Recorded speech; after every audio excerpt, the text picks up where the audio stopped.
Hello friends, welcome to optimistic studies. Optimistic studies में आप सभी का स्वागत है। हमने स्टार्ट किया था इंडियन पॉलिटी टॉपिक वाइज, जहां हम एमसीक्यू के फॉर्मेट में पूरा इंडियन पॉलिटी कवर कर रहे हैं, भारतीय राज्य व्यवस्था को कवर कर रहे हैं, जिसके अंतर्गत हमने भारत का संवैधानिक विकास टॉपिक देख लिया है। कॉन्स्टिट्यूशनल डेवलपमेंट ऑफ इंडिया हमने देखा है। यदि आपने नहीं देखा है तो चैनल में प्लेलिस्ट बनी हुई है इंडियन पॉलिटी एवं 2000+ एमसीक्यू सीरीज नाम से, तो उसमें जाकर के आप लोग देख सकते हैं। और आज का जो हमारा टॉपिक है वो है संविधान की उद्देशिका, प्रियम्बल ऑफ कॉन्स्टिट्यूशन, नागरिकता, सिटीजनशिप। ये टॉपिक हमने स्टार्ट किया था और इसके हमने 30 क्वेश्चंस देख लिए थे। आज हमें उसके आगे का देखना है। तो चलिए फिर हम आज की क्लास को स्टार्ट करते हैं। अपनी क्लास को स्टार्ट करने से पहले यदि आप चैनल में पहली बार आए हैं तो चैनल को सब्सक्राइब कर लीजिए, साथ में बेल नोटिफिकेशन को ऑन रखिए, जिससे हम जो भी वीडियो डालें तो आप तक पहुंचती रहे। साथ में सेशन यदि आपको अच्छा लगे तो जरूर लाइक कीजिएगा, ज्यादा से ज्यादा लोगों तक शेयर जरूर कीजिए, जिससे ज्यादा से ज्यादा लोगों तक वीडियो पहुंच सके एवं वो भी इस क्लास का लाभ ले सके। तो चलिए फिर हम अपनी आज की क्लास को स्टार्ट करते हैं। हमने एंड कहाँ पे किया था अपना प्रीवियस लेक्चर? तो हमने एंड किया था 30 नंबर क्वेश्चन में, और मैंने आप लोगों को बोला था कि इसके क्वेश्चंस नेक्स्ट डे हम इसको डिस्कस करेंगे, लेकिन उससे पहले यदि आप लोगों से बन रहा है तो आप लोगों को इसके आंसर आप लोग जरूर बताइए। तो हमारा प्रश्न क्या था, थोड़ा जूम कर लेते हैं जिससे आप लोगों को क्लियरली विजिबल हो। ठीक है, ये आई होप बिल्कुल दिखाई दे रहा होगा अच्छी तरीके से। ये रहा हमारा क्वेश्चन, 30 नंबर का क्वेश्चन है। हमसे उद्देशिका के संबंध में प्रश्न है ये।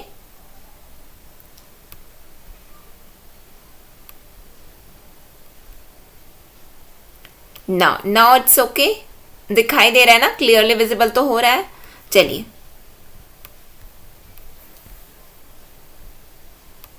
ये रहा है ना।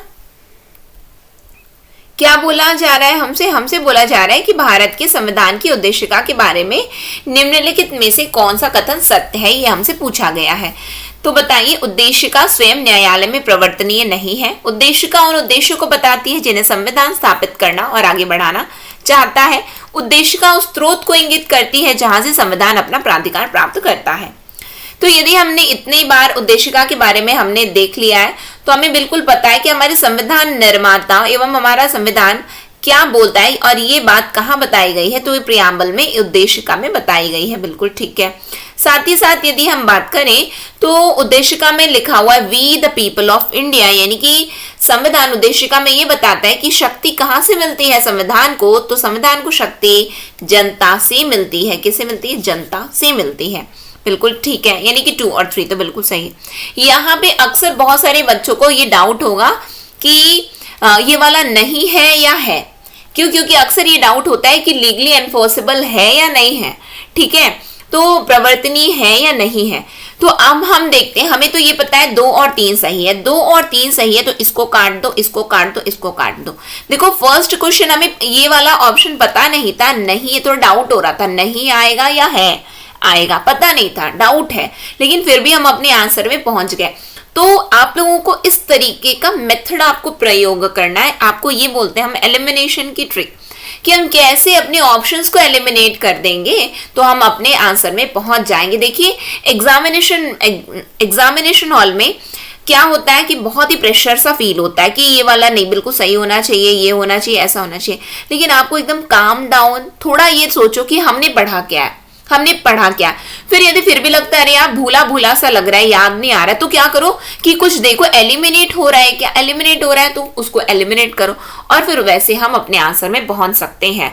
तो आशा है कि आप इसी तरीके से आप अपने क्वेश्चंस को सॉल्व करेंगे और निश्चित रूप से आपको सफलता अवश्य मिलेगी। नेक्स्ट क्वेश्चन में हम आ जाते हैं। नेक्स्ट क्वेश्चन क्या है हमारा, भारत के संविधान की आधारभूत संरचना में परिवर्तन करने की शक्ति, आधारभूत संरचना में परिवर्तन करने की शक्ति के संबंध में निम्नलिखित में से कौन सा कथन सत्य है, पूछा गया। ठीक, यह संसद की संशोधन करने की शक्ति के विस्तार से परे है।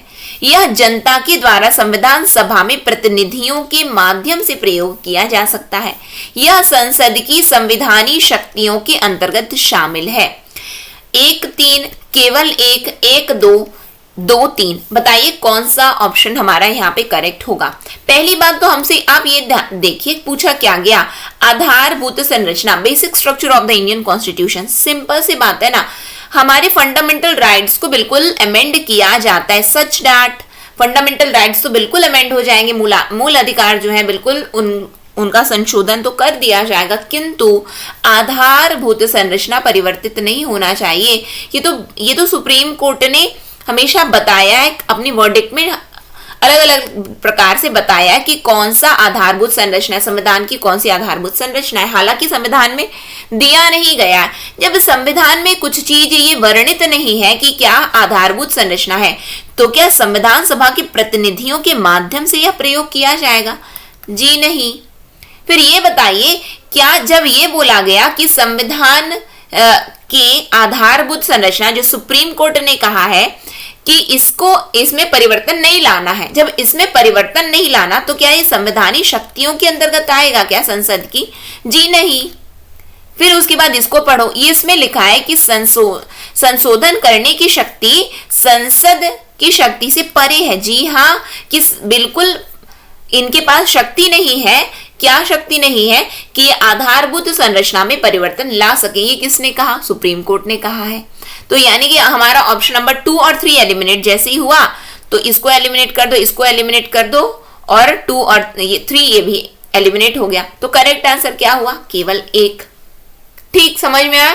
क्यों? क्योंकि सुप्रीम कोर्ट ने कहा कि आधारभूत संरचना में परिवर्तन नहीं लाना है। Basic structure of the Indian constitution को बिल्कुल आप अमेंड नहीं कर सकते हो, उसमें अमेंडमेंट नहीं होगा, लेकिन आप बाकी चीज में अमेंडमेंट करना चाहो बिल्कुल करो। लेकिन फिर प्रश्न उठता है, क्या आधारभूत संरचना की व्याख्या की गई है क्या संविधान में? जी नहीं, बिल्कुल बताया नहीं गया है कि क्या आधारभूत संरचना है। ये तो सुप्रीम कोर्ट ने बताया है। सुप्रीम कोर्ट ने अलग अलग अपने फैसलों के माध्यम से बताया है कि ये संविधान की आधारभूत संरचना है। इसमें आप तो आधारभूत संरचना का कॉन्सेप्ट आया कैसे? तो केशवानंद भारती केस था 1973 का, तो वहां से ये आधारभूत संरचना का कॉन्सेप्ट निकल करके आया है। ठीक है, basic structure of the Indian constitution का कॉन्सेप्ट निकल करके आया है। ठीक, नेक्स्ट क्वेश्चन में हम आ जाते। नेक्स्ट क्वेश्चन क्या है हमारा? भारत का कोई